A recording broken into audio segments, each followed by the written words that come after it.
ایک اور مخالہ نگار محترمہ سیدہ ساجدہ اختر سے میں گزارش کرتا ہوں کہ وہ آئیں اور اپنا مخالہ پیش کریں. سیدہ ساجدہ اختر.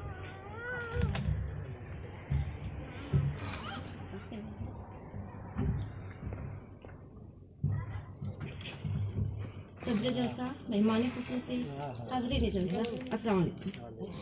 کسی کے بارے میں مخالہ پڑھنا بہت مشکل کام ہے، مگر اپنے والد کے پہلی برسی پر مخالہ پڑھنا بڑا ہی دقت آمیز مرحلہ ہے. اللہ رب العزت کی بارگاہ میں میری ہر سانس سجدہ تشکر بجا لاتی ہے کہ جس گھر میں ہم نے آنکھیں کھولی وہ علم کا گہوارہ، دینی علوم کا مسکن اور علم تصوف کی کھیتیاں، جس میں علم تصوف کی کھیتیاں لہلہایا ہوا کرتی تھیں. ہم تمام بھائی بہنوں کی قسمت ناز کرتی ہے کہ ہمیں اعلیٰ ظرف، اعلیٰ اقدار، اعلیٰ صفات والدین کا اولاد ہونا نصیب ہوا. اسلامی ماحول میں ہماری پرورش ہوئی. بڑی محنت سے ہمارے ماں باپ نے ہمیں بڑا کیا. ہم ہنسی خوشی زندگی بسر کر رہے تھے کہ ہماری والدہ کا سایہ شفقت ہمارے سروں سے اٹھ گیا. آسمان تیری لہٹ پر شبنم آفشانی کرے، سبزہ نورستہ اس گھر کی نگاہ بانی کرے. والد صاحب کی محبت، شفقت، ان کے لاڑو پیار نے ہمیں ممتا کی کمی کبھی محسوس ہونے ہی نہیں دی.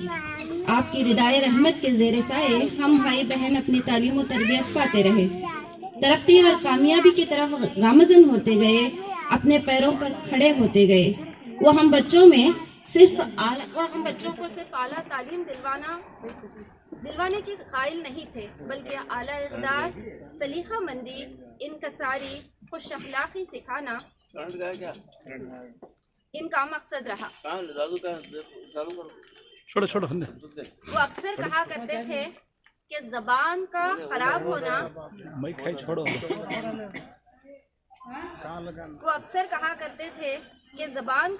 ہونا دماغ کے خراب ہونے کی دلیل ہے. ابا حضور ہمیں مزید ترقی کرتے ہوئے دیکھنا چاہتے تھے. شومی قسمت کے والد صاحب کا سایہ بھی اٹھ گیا. اپنوں کی رخصت سے انسان ملول ہو جاتے ہیں.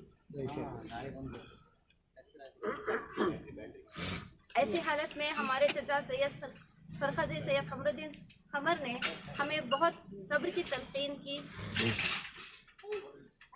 ہمارا ساتھ دیا. ساتھ ہی ساتھ اس تعمیراتی کام کو انجام دیتے ہوئے، اس کا خیال رکھتے ہوئے اس کتاب کو بھی انہوں نے اپنے ذمہ لے لیا. اس کے ساتھ ساتھ بڑے بھائی کے تئیں والہانہ محبت پیش کرتے ہوئے ان کی سوانح حیات تحریر کرنے کی ذمہ داری سنبھالی اور بحسن خوبی اس کام کو مکمل بھی کیا. آپ نے والد صاحب کے حالات کو ایک صاف و شفاف آئینے کی طرح پیش کیا ہے. میں نے ہمیشہ ابا جان اور چچا جان کو بھائیوں کے علاوہ بہترین دوست، ہمراز، ہمدرد کے روپ میں دیکھا ہے.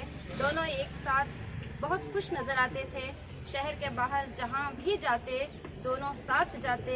دونوں کے دلوں میں ایک دوسرے کے لیے عزت، احترام، شفقت، چاہت پائی جاتی تھی. قمر الدین چاچا ایک پختہ فنکار، ہمہ جہت شخصیت کے مالک ہیں. آپ نے اپنے بڑے بھائی کی سوانح حیات رقم کر کے ہمارے خاندان کو نہ صرف متعارف کروایا ہے بلکہ اپنے آبا و اجداد کے دعاؤں کے حقدار بھی بن گئے. آپ نے اپنے شفیق بھائی کی زندگی کے سمندر میں غوطے لگا کر یادوں کی موتیوں کو چن کر لا کر اسے ایک کتاب کی شکل میں پیش کیا ہے اور ایک کارنامہ انجام دیا ہے جو قائم اور دائم رہے گا. ہم بھائی بہن ہمیشہ آپ کے ممنون اور مشکور رہیں گے. آپ کے حق میں دعا کرتے رہیں گے کہ اللہ آپ کو ہمارے سروں پر ہمیشہ قائم اور سلامت رکھے. آمین. اسی طرح چچا ڈاکٹر داؤد محسن ماہر لسانیات ہونے کے ساتھ ساتھ ایک شاعر، ادیب، افسانہ نگار، تنقید نگار اور ترجمہ نگار بھی ہیں. ادبی دنیا میں آپ بحیثیت فنکار اپنی پہچان بنا چکے ہیں. آپ نے اس کتاب کے لیے مقدمہ لکھا، والد صاحب کے متعلق کئی معلومات فراہم کیے، مشہوروں سے نوازا، اس کتاب کی ترتیب اور تزئین کی اشاعتی مراحل میں تعاون کیا، جس کے لیے ہم تمام بچے آپ کے سپاس کو گزار ہیں اور دعا گو ہیں کہ اللہ آپ کو دین و دنیا کی تمام آسائشوں سے سرفرازی عطا کرے۔ آمین۔